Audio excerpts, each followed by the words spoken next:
Good morning, and thank you very much for joining us. I am Yori Polani. Let's look at some political, formulations coming up across the country. But, if it's not one thing, it's another. Right now, it's like the good people of Anambra State working towards the November 8th election, when there shall be an election for a new governor in the state. It might very well be the present governor that becomes the new governor, if you get my meaning, because Professor Charles Soludo, he is the incumbent governor, and he was recently, at the primaries, he was very successful. He was elected to represent the party in the November 8th election, and I've been hearing commentary. He feels pretty good about it. I even listened, I watched an interview that he did, and that was even on our station, and he feels very, very comfortable about the matter. But that is not to say that there are no other contenders. That is just the case of APGA. APC is in there. Nicholas Ukachukwu is the man, and for APC, who will be squaring up against Professor Soludo. And Labour Party, we have George Moghalu, who will be squaring up in that race. And that's not to mention a host of others. We'll probably be talking about it as we go along. But my guest this morning, I'm sure he's very much more interested in his candidate, which is the incumbent governor. I can see, you see that wide spike. Mazi Ejimofor Opara, PhD, is the National Publicity Secretary of APGA, All Progressives Grand Alliance. Also, you're senior special assistant, aren't you? Yeah, to the governor on new media. To the governor in Anambra State on new media. Well, all I can say is that Mazi Ejimofor Opara, PhD, he's a new generation person. New generation person, and perhaps it's a bit understanding why new media, you're in charge of advising the governor on that. Okay, so, well, first of all, maybe congratulations for the primaries victory. Professor Soludo, he scaled that comfortably, I think, so much so that there was nobody that came out and wanted to contest with him. How did that happen? Was that a strong arm tactic, or was that just that within the party they know that Soludo is the man? Okay, thank you, Uncle Yori, for having me. Once again, it's a good thing being on TVC once more. You guys have been such a huge and beneficial partners in progress. Thank you. Good morning, listeners. First of all, I've said this, and I'll say it for the umpteenth time, that Governor Chukwuma Soludo is, as of today, the consensus candidate of the Anambra. Now, note, I didn't say APGA. Not of APGA. No, I didn't say APGA alone. That's a big stretch. Yeah, because I'll tell you, I mentioned it somewhere, and some persons were raising eyebrows. You see, when it comes to the Anambra politics, APGA is a religion. So it's almost taken for granted that, whatever APGA decides upon, becomes the norm. And it's been like this over the years, that APGA as a party, and this is not for any other reason, but for the fact that APGA as a party in the last 22 years has provided the Anambra with, very progressive developmental strides. Every successive APGA administration in the state has done something significant that the state, prides in, something the state can boast about. And as of today, Governor Soludo has taken that stride, notches higher, beyond the expectations of the people. So, need I say or reel out the groundbreaking and what I describe as never before seen achievements of Professor Soludo in the last 3 years? Because we just clocked 3 years in office on 17th of March. And he has done some unprecedented things that have never before been seen in the state. It's almost common in our political setting that most chief executives, for instance, when they want to leave office, they come up with recruitments, in the belief that they will transfer the burden of the wage bill to the next administration and all. But in less than 5 months of Soludo's government, he recruited 5,000 teachers, 5,000 qualified teachers. 3 months after that, he added another 3,115, making it 8,115 teachers to end the era of schools without teachers. As of today in Anambra, the most competitive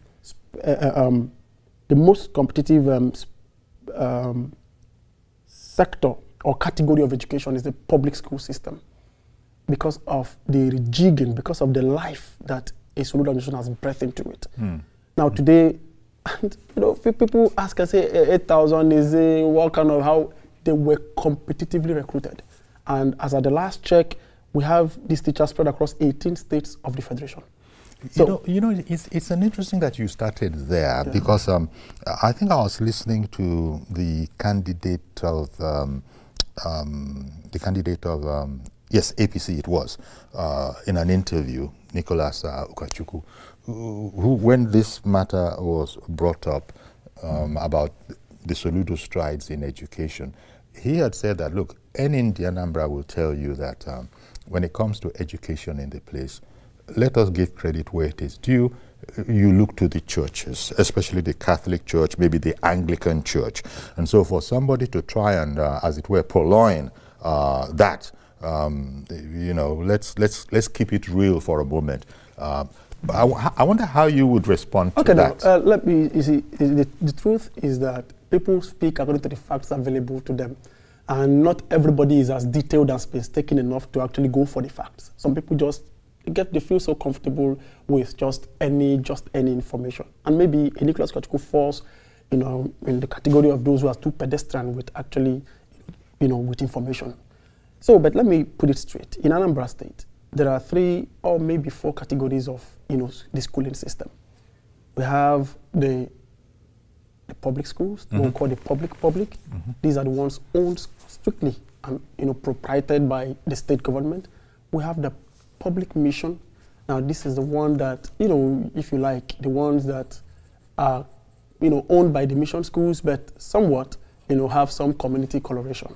Then we have the one they call the mission schools. These are schools that are strictly mission, owned by either the Catholic Church, the Anglican Church, or Pentecostal Church, strictly for them. The state or community has no proprietary right, you know, to them. And they are something like foundational, because they've been at it for decades upon decades upon decades. Of course, I'm just trying to create the context so for you to understand the import and the impact of what Soludo has done in terms of revolutionizing the public schools.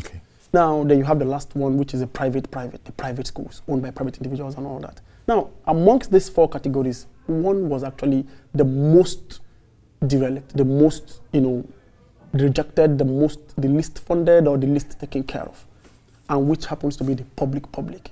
And in the wisdom of, you know, Professor Soludo, if government cannot provide something as basic as education to the people, then of course that government is not thinking about the future, because education, for all we know, is the future of every society. And now if you go to some of these schools, you know, you may say, oh, the mission public may be cheap, but how cheap is cheap? How affordable is affordable? There are people who actually may not be able to even pay 1,000 naira as tuition. We have such persons, you know, amongst us. So, and we discovered that, you know, prior to our coming, this particular issue where we had these public schools as the least, you know, in terms of enrollment, in terms of quality, in terms of all, you know, all other categories of consideration you may actually want to, you know, consider, they were the least on all fronts. So the governor said no, that can't be. We have to rejig that which belongs to us, and we have to rejig that which the people know as our own.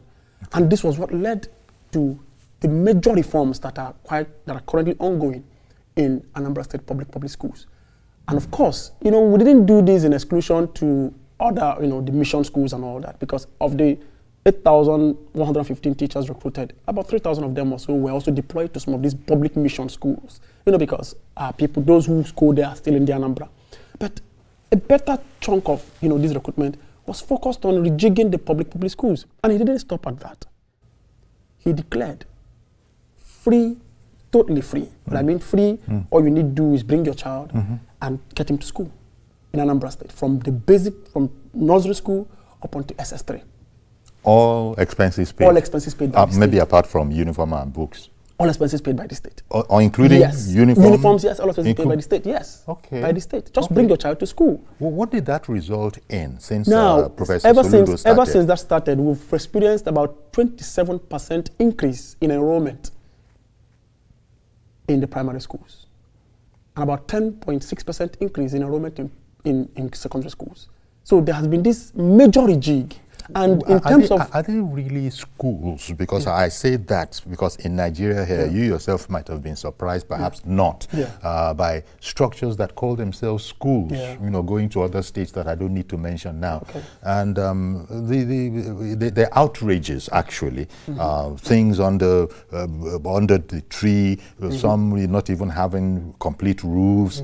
So that's why I said, are they really schools, or are we just going for this so that we can count when the time comes to count? No. You see, there are two aspects of this. In terms of when it comes to the schooling system, two things are key. But the most fundamental is the quality of teaching and the quality of teachers. Okay. Now, and that is one point where I believe Governor Soludo was quite insistent on the recruitment process of these 8,115 teachers. So that has been corrected. That has been taken care of. Now, the next is infrastructural facelift, which majority of the schools in the state, public schools in the state, have experienced. If you go down to, hitherto urban slums like Okpoko, today you have schools that you can actually call more like a model schools. And it's taken it a notch higher too by introducing what he calls the smart school system. And we are, starting off with a pilot of about 22 across the state. What's a smart school? A smart school is a school driven by technology. Okay. Now, where the system of pedagogy is enshrined or intertwined with the technological advances that we have currently in the country or in the world. So you can't do Soludo has a maxim which he says that Anambra should be able to produce because for us in Anambra, we believe that the human resources is our highest foreign exchange earner. And he says that he wants to produce human resource capitals that are productive at home and exportable abroad. And you cannot achieve that by just teaching them the same old way. They have to be in sync. They have to be in tune with the advances in technology, which of course is the way forward today. So we are beginning to establish, for the pilot scheme, 22 smart schools, and they are scattered across the 21 local governments in the state. So it tells you that this is a man who is committed to not just governing the people, but changing their lives for good. Because he would tell you that, part of the opportunity equalizers that we have, in societies, one of them is education. If you give the child of a poor woman or a poor family very good education, chances are that the next generation that child now represents should be able or may be able to lift the family out of poverty. Now he calls it sustainable neo-welfarism. And this is just on education. In terms of subsistence, we have in Anambra today what you may call regenerative agriculture, and it's for us more like regenerative agriculture. Yes, and we are doing a revolution more like a rehash of the Michael Opara era of palm, and all that. So today in Anambra we have the state government has distributed over 2 million improved seedlings of palm and coconut to about 242,000 households across the state. So if you do the maths, a household is getting about 10, And it's our belief that since they are improved seedlings, their gestation period is quite reduced. So maybe in the next 3-4 years, they will begin to fruit. Now imagine a household that has about 10 of this, and when it begins to fruit, both the coconut and the palm, if you want to extract their value chain in terms of what the family can derive out of it, it's unimaginable. Let me understand that. Is it just to families, households that are agriculturally inclined or professional farmers, or every household? Is it a statistical figure you gave me? Yeah, sure. Okay. No, what I'm not telling you is that, of course, beyond the fact that Anambra is a commerce and trade-driven society, agriculture is also part of the fulcrum of that society, which over the years has been a bit neglected. But of course, we know that it's the game changer. You never go wrong with agriculture. No matter what you do, man must feed. No matter what you do, some of these, constituents of this, because these are cash crops, both agriculture, both coconut and the palm. So, and it's something that can actually transform the life of the family. If you go to the market today and ask for the price of a kg of palm oil, as a matter of fact, you ask yourself, would we have Malaysia for an example, where palm transformed everything that has to do with the economy? So, if a country could have recorded such a humongous success story with regards to investments in agriculture, imagine what happened to a subnational like Anambra. So this is exactly what, and these are some of the will I say human capital development aspects of what Soludo is doing. I've not even mentioned to you what a program called 1U 2 Skills. The 1U 2 Skills is, we believe that, in Anambra, you must have something to exchange, money for. And that must be, domiciled in the intrinsic value that you can give as a human being. Nobody can give what they don't have. So the governor, in his wisdom, decided to say, okay, at least every Anambra youth should have at least 2 skills. If you come to our society today, there's this dearth of artisans.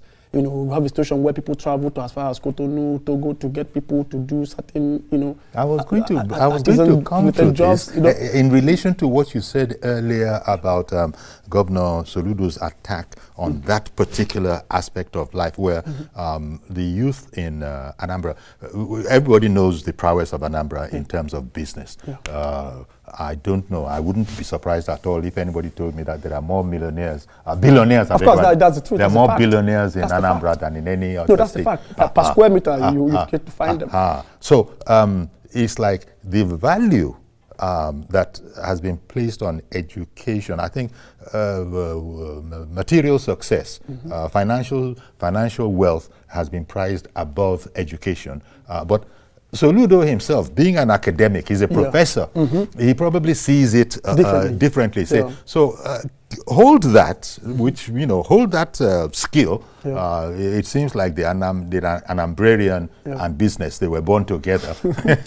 He has to find a way to make it work, but you're not saying 1U 2 skills. So I wouldn't be surprised if quite a number of them said, okay, the intrinsic part of it, it's like people joke, they say that the Jebu man that is reading economics is just doing research. He's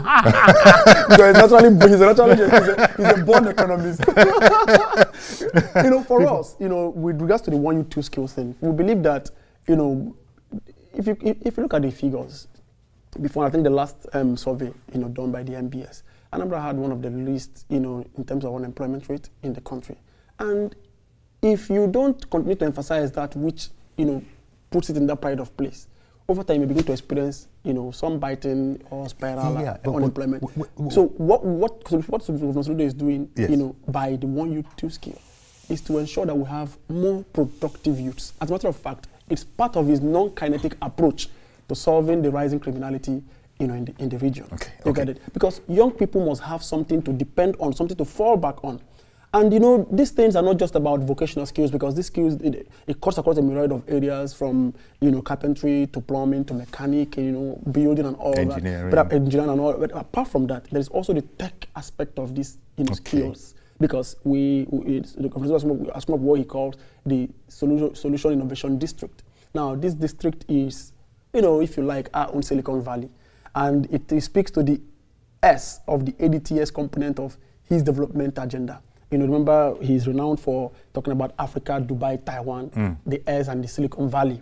So if you look at that metaphor of the Africa, Dubai, Taiwan, if you permit me to explain a bit of it, maybe I could just now. Of course, if you look at the Dubai component of it, Dubai is more or less like the leisure and commerce, logistics hub of the world. So that is exactly where he envisions Anambra to be in terms of trade and commercial aspect. We are looking to transitioning into the commercial and maybe leisure hub of Africa.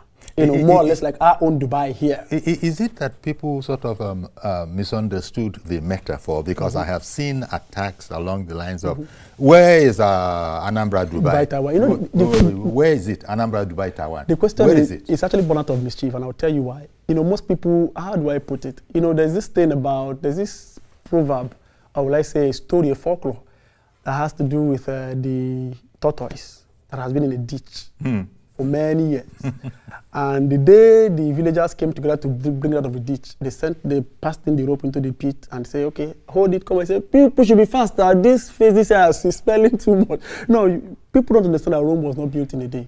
The Dubai we're talking about today, if you look at Dubai as of 1978, maybe 40 years ago, he may not be, So those you see say that are people who are just trying to be, in quote, to be fair to them, mischievous, because the foundational works of that African Dubai, Taiwan is what we are seeing today in Anambra, and that is the reason why people are saying, no, this man, people who have seen, majority of Anambra have seen it, and they say, no, this man is going somewhere, and he deserves a second term, at least to continue what he's doing. Talk about the Taiwan. Taiwan is, there's a popular book written, by one Taiwanese leader who talked about, they keep your oil and give us the people. So Anambra's biggest resource is human capital. So, and that is exactly why he's making a lot of changes in terms of education, in terms of skills development, in terms of tech and all that, to ensure that Anambra, like I said earlier, has a human capital that is productive at home and exportable abroad. And this is why you're seeing all these reforms in terms of human capital increase in the school system. You know, the health sector is also having its own fair share of, how do I put it, boost and, investment. Because, of course, in Anambra today, people take for granted that the government begins to take care of you from cradle, from the womb. Because in Anambra today, we have totally free antenatal and free delivery for all pregnant women. All pregnant women, yes, in Anambra today. Totally free antenatal, free delivery for every pregnant woman. So the government is interested in the child, even in the womb. So the child comes out and the child is going to school for free. So it tells you the volume of investment that we are making in terms of our human capital development. Then you talk about the Silicon Valley. That is like the tech headquarters of the world. And that is exactly what we're doing with the SID, the Solution Innovation District. Say that again. Solution Innovation District. Okay. Yes. So now, since its birth, it has trained over 30,000 young people in various tech skills.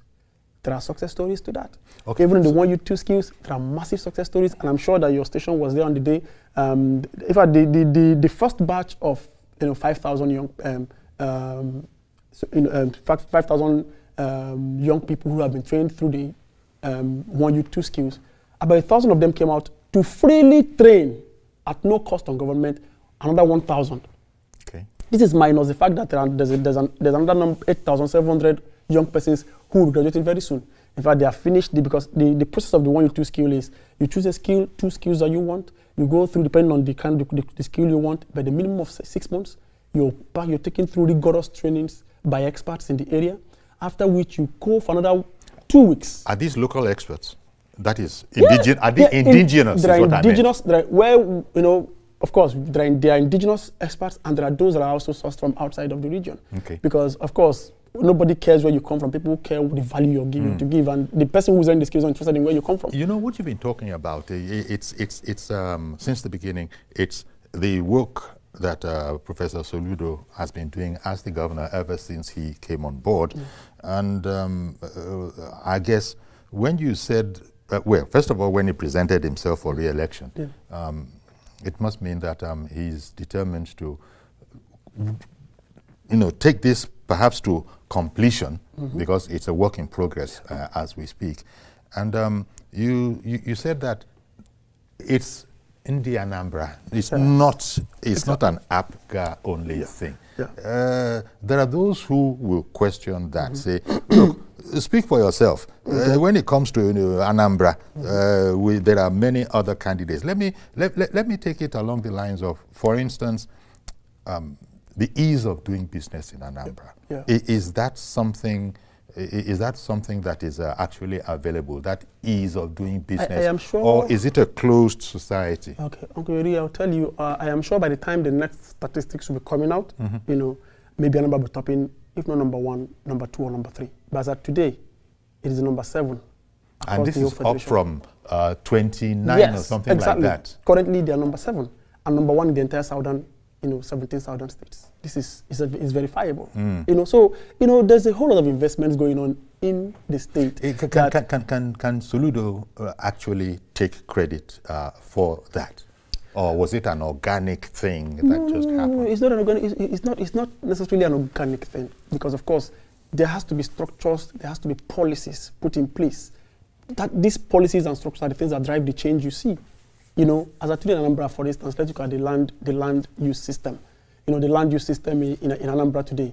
In Anambra today, there has been these major reforms in terms of land acquisition, such that with pride and can tell you for free that in Anambra today, you can get your land titles ready from the Ministry of Land in less than 7 days. Today. So anything that if you're an investor, you're coming to Anambra and you want access to land and all that, you have it done for you seamlessly. Anambra today operates an open budgeting system that our budgets are placed immediately. They are signed. They are uploaded straight up, to the state's website for anyone who cares to see, to see the budget specifics and the targeted areas that they are supposed to. Anambra today operates a largely capital-based budget, and this has happened since Governor Soludo came in the last 3 years. That our budget, the capital part of our budget, has never been less than 70%. This is the government that came into power and has reduced largely the cost of governance. Because before now there used to be this, okay, let me say this. Part of the major challenges that this government encountered in the build-up to... I don't know how you read my mind. I was going to go to, wait a minute, okay. Where are the challenges? Okay. You've been saying these beautiful things about your man. Yeah. There's no way you look at the governor. Verifiable things, not just beautiful. Yes. Beautiful but verifiable. Yes. Yeah. So what I was going to ask, surely there must be some challenges, which of course, for instance, there are people who say, let's go to infrastructure. What has he done? Exactly. What has been done? But I was about going there. In the build-up to the campaigns of 2021 that brought him into power, it was unanimously agreed across different stakeholder groups, across different communities, that Anambra had a road crisis. Yes. A road crisis. People could hardly crisscross the state without having one hiccup or the other. Some communities were totally cut off. Some communities that were quite integral to the economy of the states were very difficult to reach. And I'll give you some examples. Now, there's a place called Obofemili. Obofemili is an agrarian town that since the creation of Adam and Eve, they've not seen an inch of tarred road. Today, the governor has constructed a 26.7 kilometer road from, almost the heart of the state capital, leading straight to Obofemili. A journey that it took about 3 to 4 hours to make from Obofemili to the state capital. Now you can do it in 20 minutes. Wow. That's ease for the woman who is cultivated. That's verifiable. This is on one side, and the other side that has to do with connecting the central and northern part of the state seamlessly. That's the Amansi to Fuma end of the road. 126 kilometers of road has been fully completed and commissioned. Now, I wouldn't want to go into the various other roads and tell you, but I will tell you for free is that in the last 3 years, the government has awarded over 754 kilometers of road with about 462 fully completed and asphalted, and at a quality never before seen by Anambra. We have a road now. Before, it's not just about doing the earthwork and laying the asphalt. Now, after the earthwork, you're doing your stone base. After the stone base, you're doing what they call the sub-cement stabilization before you now lay asphalt. None of these roads has a warranty less than 20 years, signed by the contractors themselves. So it tells you, it speaks to the quality of not just infrastructure, but the quality of infrastructure put in place. You go to a place, a hitherto urban slum, housing over 1 million, residents in Anambra called Okpoko. If you're able to shift, if I'm to show you the picture of Okpoko before Soludo, okay. In fact, that was the first place after he was sworn in. The first place he visited was Okpoko. And 3 years after, he has gone back there. Okpoko never had access to health. Today, there's a general hospital standing in Okpoko, a fully built and equipped and staffed general hospital in Okpoko. Today there's about 15 kilometers of inner city roads in Okpoko with pipe-borne water and street lights everywhere. Now the residents now call that place New Heaven. These things are, I'm not, see, the general hospital was commissioned by the Minister of Health, Professor Lipati. Yeah. So I'm not telling you things that are just beautiful to the ears without any verifiable element. You have your men in Anambra, tell them to tell you what's happening. Dr. Opara, you're speaking about all of this with a passion, and indeed, I mean, you should be proud if all of these things are actually happening. But there are a lot of people who feel, unlike your party, that nobody came out, and they said that let Charles Chukwuma Soludo, let him go on and continue his work. There are people, as you know, I mentioned some names, these are also not men of small means in themselves. So you're speaking as if, look, this is locked up and it's almost like people should not bother themselves. It's a fait accompli, and it's not about me, really. Maybe I didn't mention in my opening that in the build-up to the primary, different stakeholder groups, I can tell you one, the students, the student community, the youth. Talk about Anambra has a very effective system of town union administration. So we have those we call the PGs, President Generals. Now, we have, that body is quite, it's quite very effective because it's more or less like the closest government to the people in terms of community administration and all that. So we have 179 to 182 of them, past and present PGs, who have come together to endorse Soludo for second term. I mentioned to you students, I mentioned to you youths, and also religious bodies who have also, it's not about an APGA thing. As a matter of fact, someone said that it amounts to a criminal offense if anyone stands against Soludo for second term. I'm telling you the feelers from the street. So I'm giving you the feelers from the street. But okay, I'm hearing, and that's why we invited you to come and tell us about this. But hey, there's APGA is helpless. That's what I'm telling you. If APGA couldn't have done otherwise, what you see, because people look at it and say maybe one is that there was nobody who wanted to run against the Soludo in APGA that was excluded from the race. Now, when INEC released the timetable for the elections in Anambra State, APGA as a party came up with its own schedule for events, schedule of activity which was largely publicized, both on newspapers and various other media. Now, nobody came up to say, I want to purchase the form. What we're just getting were endorsements, people who were even electing to purchase the form for him. As a matter of fact, about 60 support groups have sprang out, compared to the 42 that supported him in the first bit. Now we have about 60 support groups with over 120,000 supporters who on their own came out and they are saying anything that has to do with this election, leave it for us. All right. I think we'll take a break here, because it's been steaming hot. You're so spiked up by the achievements of APGA in Anambra. And by the way, I've heard it said that no other party can come to Anambra. And it is like they feel there's no vacancy there. Let's come back and talk a bit about that. But we'll go on a quick break. Do please stay with us. We'll be right back. We'll include your calls then too. Stay with us, please.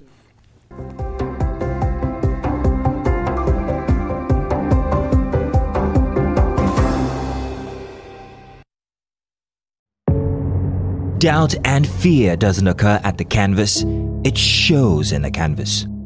It shows the conation of raw earthen material slabbed, stroked and molded at a pace provided by the doubt and fear. Every move way in the struggle of one to the other, merging the past to the present, brushstrokes of colors seen but not known. For when the wailing stops, the pieces settle down in abject beauty erected for a century of a century. Speaking, advocating, protesting as the arts are meant to be.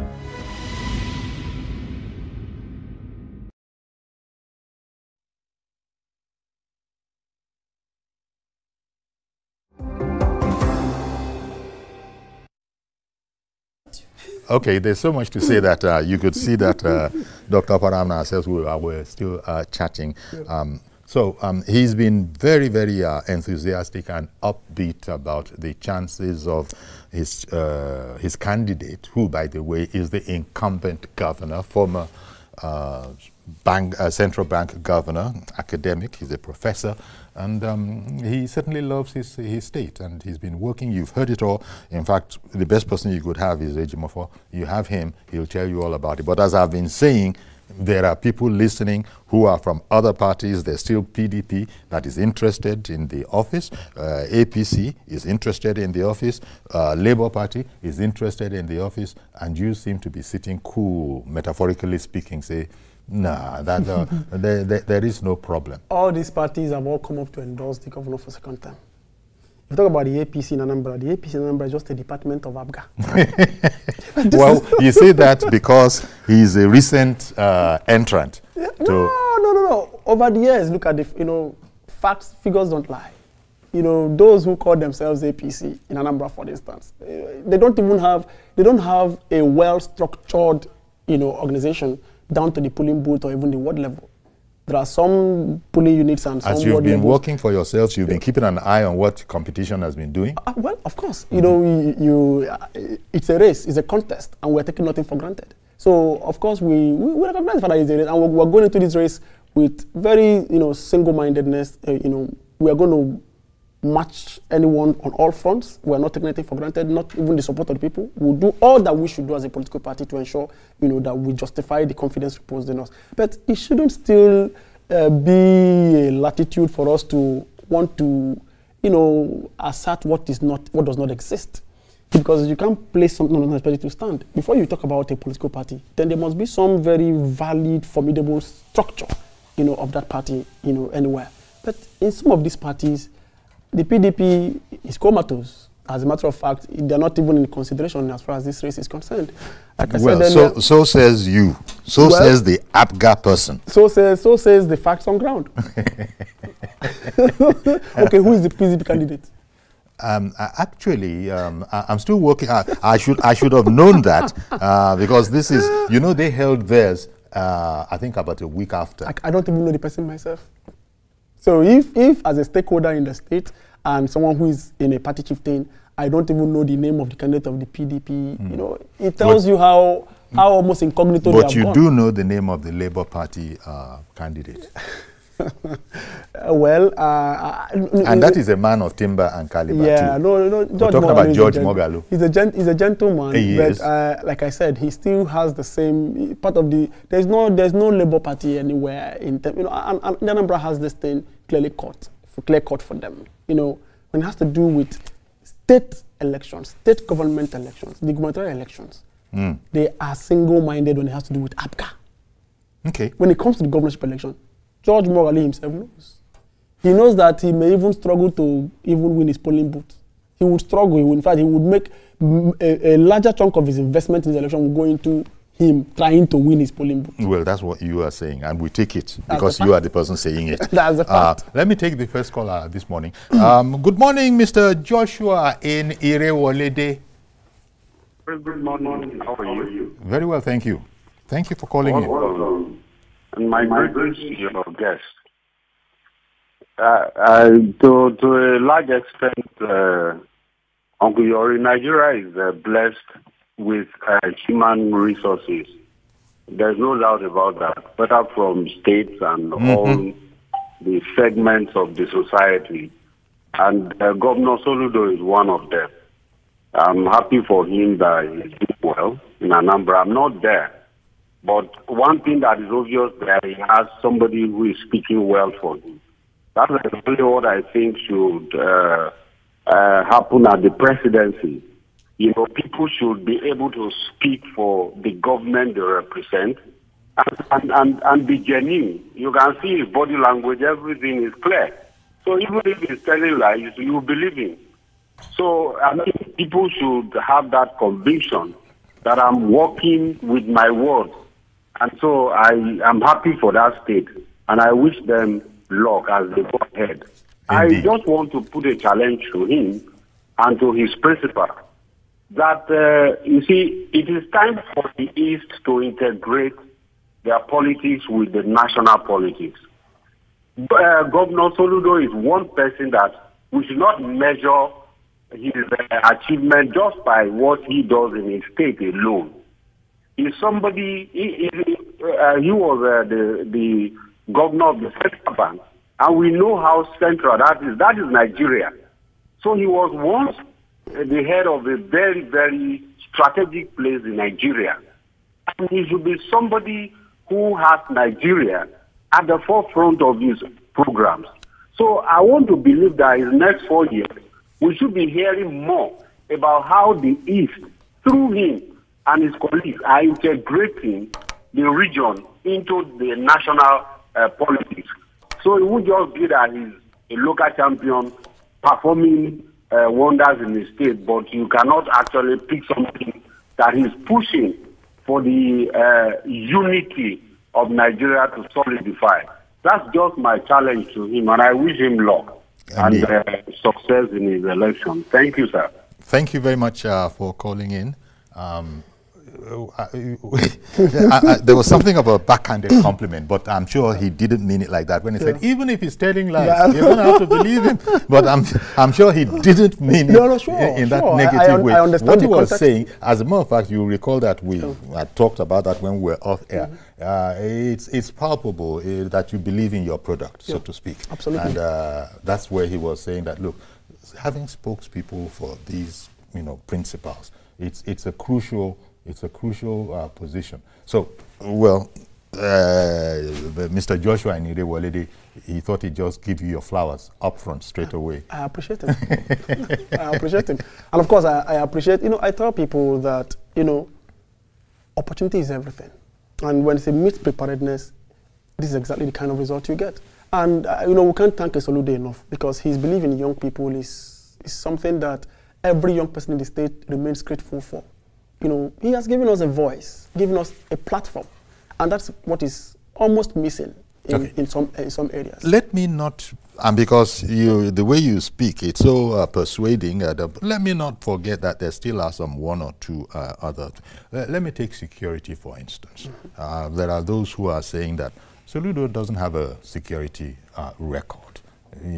That is the opposite of insecurity. What has he done in that regard, even as he was promising us before coming to office? In the same way, I think you've commented on that, the same way we were promised that you see Anambra like Taiwan, like you've spoken on that. But on this whole matter of security, and then after that, we go to infrastructure. Okay. So now, in terms of security, let me remind us, because oftentimes when things get better, we forget how they were. Now, before the assumption of office of Professor Charles Chukwuma Soludo in Anambra State, about 8 local governments of the states were under siege. And when I mean under siege by non-state actors. Those who came under the pretext of freedom fighting, came under the pretext of succession and all that, raising all sorts of warped ideology to confuse our young people and, took up arms to fight legitimate authority. Now, a better part of these 8 local governments, much of which were in the southern part of the state, and one in Obarud, that is the north of the state, were under siege. People could barely, in fact, Governor Soludo himself couldn't campaign in some local governments in the build-up 2021 elections. Now, when we came on board, the first thing was he met it with fierce resistance. And he was not mincing words in telling them that, see, anyone who is in the bush is a criminal. Okay. And that if you must negotiate, you must come to the negotiation table. You can't be in the bush and you want to negotiate for whatever reason, whatever stuff you are using. Forgive me for interrupting you, but Ike has called in from Calabar, if I got that right. Okay. Is it Ike in Calabar? Yes, correct. Good morning. Please go ahead, Mr. Ike. Good morning. Good morning, sir.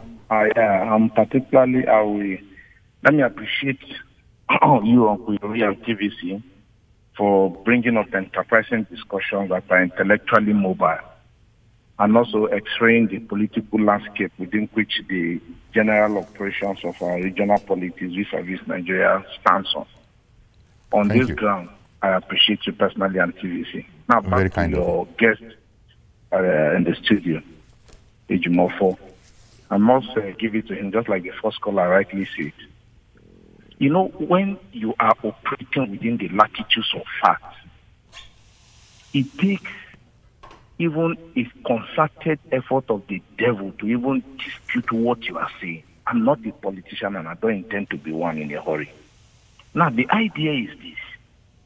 He has clearly demonstrated an epitome of mastery in analyzing facts and logic as to what is being done in Anambra. He's not saying, come and ask me a question. He says, go and verify. He's not coming with any voodoo agenda or anything. He just says, go and do this. From this to this, this is established. From this point to this point, this is this. He's giving you a large scale. He's telling you that this is my plan. This is what he has done in so and so. Now, so the first caller actually asked the question, how do we integrate? He's putting a challenge that to integrate the regional development within the political ecosystems of Anambra State, and particularly in the, what they call it, the southeast, to now link up to the federal government to replicate this. Sorry, let me start from there. I don't agree to certain modeling that it is a good challenge, but the question is that until when we accept the realities of criticism, until when we accept the realities of truth, until when we accept facts by ourselves, that, okay, this thing is true, and that is when those things can work the way it is. Other than that, if you have government upon government from different states, different regions, who cannot accept criticism, even including Ejimofor that is seated there, I will advise him, my only advice to him, APGA and every other person is that If people criticize you, they are not criticizing the government for any reason. They are asking you to be tolerant to the extent to which you can manage diversities and then put governance in perspective to all. But in our own case, the moment I say, oh, Uncle Yori, you are in TVC, you don't know how to anchor a program. Someone, oh, Uncle Yori, you don't know how you anchor this program. It ought to have been this. They'll say, oh, maybe because this is Ike. He is coming from Southeast. That is why he's speaking like this. If he did, I don't expect him to do anything different. That is the kind of apathy we have. But a nice person will ask, with a very sound brain, will say, why do you think Uncle Yori is not anchoring this program very well? He will do a synthesis of that. So that will be my own advice to that. And then number two, I will advise Ejimofor, when all these verifiable facts that I are saying, put it on media, let people see it, let them check it. Mr. Mogolu is coming up under labor. That's fine. He is also a very sound human being, and we appreciate this. The collective idea of the South is the only challenge I'm putting to Governor Soludo and every other person who wish to contest anywhere in the Southeast is or should be. Please, we should be able to front security. We should be able to front unity and tell ourselves, even if you are being taken down anywhere, you should be able to say, if people reject me, I will not reject myself. And the moment the facts are being put on ground, you will realize that nobody can say anything. I take your mind back to say something that when P2B was contesting the election, I'm not saying this that I'm a biased person, respectfully speaking, to regions. No. He said every day, go and check what I have said. Go back and verify me. And the security people run up and down. DSS, everything they did. That. All right. Well, thank you very much for calling in. Again, you know, kudos to you because people are appreciating, your presentation as it was about your subject matter. And you are the National Publicity Secretary of APGA and also the Senior Special Assistant to Governor Soludo on new media. So people are really enjoying the fruits of your work. So I guess you're lucky in that it's not every time that people want to give people their flowers, but people are compelled to say it here that, look, that gentleman is doing a fantastic job about, what's, for his principle. Yeah. And we have mentioned, and somebody else has also mentioned that, wait a minute, among others, there is George Mogalu there. Understandably, you don't want to talk about that, I can understand that. There's also Nicholas Ukachukwu, who you've explained that, you don't think that there's a problem. But where are the challenges? Because I must make sure to get that in. Okay. You must, a man as cerebral and intellectual as Governor Soludo, and indeed your good self, you are a PhD holder, you'll be analytical enough to agree that there are still some challenges that we are working at. What would you say those are? Okay, now I want to round off my thoughts on security before I maybe... Sure. So, like I said, just to, in the build-up. So, what I'm trying to say is that from the get-go, Governor Soludo has never rested on his laurels with regards to security.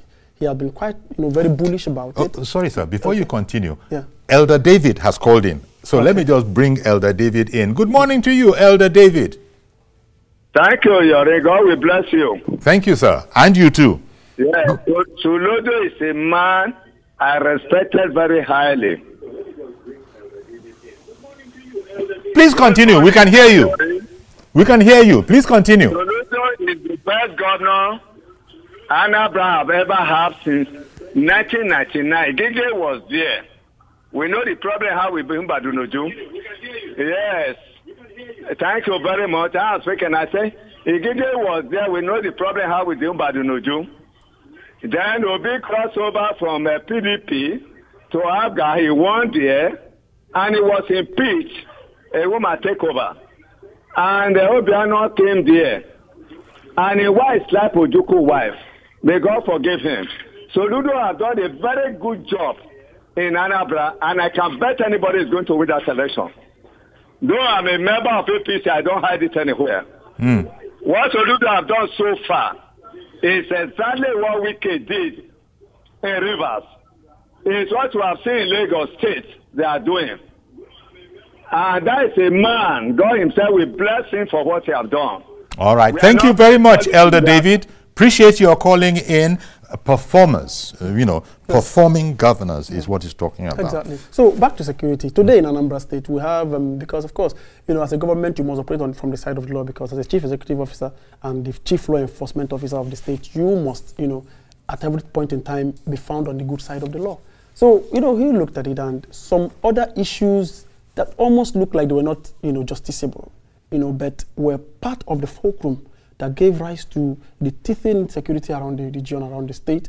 He looked at it and said, okay, well, we have to, legislate on these issues and be able to correct some of the anomalies. And that was what gave rise to the Anambra State Homeland Security Law of 2025, which was signed sometime in February. Now, this law provided the framework for the kind of renewed and rejigged security architecture that you have in the state today. Now, it's a law that gave birth to what we call Agune Chamber. Agune Chamber, that has come up with a security operation codenamed Udogachi. And what that means is that peace must prevail. Okay. So now this Agune Chamber is a community policing system that now takes back security to the people. The people themselves are not directly in charge of their security, because you cannot secure a place you don't know. If you brought somebody, how well is that going? How well is that going? As a matter of fact, there was a recent statistics that came out from, I think, the policing department, that in the last 1 month, no gunshot has been heard in Anambra State. This is, I'm talking about in March, when the program was launched in February. So there's this renewed, collaboration between this community policing system and the formal policing structures. Many thanks to, the police, the army, navy, and all that. There's this, joint effort right now that has made the state, a very secured place, to stay. Okay. But it didn't start just in February. And I can give you context that when we came in, 8 local governments were under siege. And before even the security law was signed in, much of those areas had been, liberated. So, but what's important that I would like to mention here is that beyond the other factors that encourage criminality, one thing you can't take away is the psychology of the criminal. Something fuels, the psychology of the criminal. Some of those things find root in the social fabric of society. Some of them may be economic or maybe religious. But what's important is that Governor Soludo has come to the very root of that problem to uproot it. And what is that? We discovered in the state that there was this, resurgence of, if you like, idolatry. There was this resurgence of a core value system that made young people to be under undue pressure to make money. So you realize that we had this You are calling it idolatry. There are those who will call it traditional worship. There's a difference between traditional worship and idolatry. Indeed. Criminal idolatry, if you will. Okay. All these cults. Yeah, cult, and criminal-minded native doctors who will tell you they will give you this, you make money, what we call okite and all that. There's a lot of that going on in Anambra State. Yeah, it used to. Because now, immediately, the law has criminalized such activities. So you can't come and tell that you can make a billionaire just by producing the head of cow or producing the heart of a chicken. Some of them were even at the heart of some of these, maybe you call it organ harvesting, kidnapping. You see people who do some of these criminal activities under the pretext that they are being encouraged by some supernatural powers that are quite unexplainable. The governor has been working on that too. Yes, it has received wide appreciation and wide commendation from the people. We've almost run out of time, but I did want to slip in what is this? The degradation of the environment. That's a natural phenomenon. Yeah. So very briefly, we don't have the time. Could you, in 30 seconds, tell me if he's overwhelmed by that, or if it's not strategic to even go in that direction? No. Well, first of all, if you look at the 5 pillars of the administration, environment is one of the standalone pillars, and that was because we recognized that environment was one of our existential threats as a people. Anambra is actually the erosion capital of Nigeria, if not Africa. That's right. Good. So, there's been this, multi-stakeholder approach, including major interventions by the state government to help check it. So today, we have a new environmental law that has, more or less built up to regulate, because some of these things are human. For instance, you come to a place and there is nothing to help run off water. People build houses without, you know, making adequate arrangement for runoff water. People come and they block drainages. So some of those human-related factors. I can tell you that in Anambra today, most of these activities have been criminalized, and people are beginning to take it seriously. And that doesn't also mean that some of the ones that existed that we will not require some level of support to help check. But the ones that are within the purview of the state to do, I can tell you for free that Governor Soludo is doing them head on.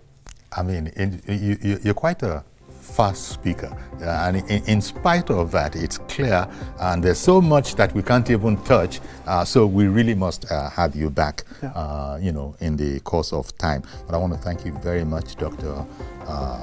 Mazi Ejimofor Opara, PhD. Thank you, sir. Know, I added the PhD so that people won't come and tell you that, this place is paining me. What is it that I should do? So, but even if they come, of course, I could help. Thank you very much for coming. Sir. It's been quite enjoyable. Yeah. Okay, we're going to have to leave it there. That's our program today. Do please join us tomorrow for a fresh edition. I am Iyori Folari. Bye-bye for now.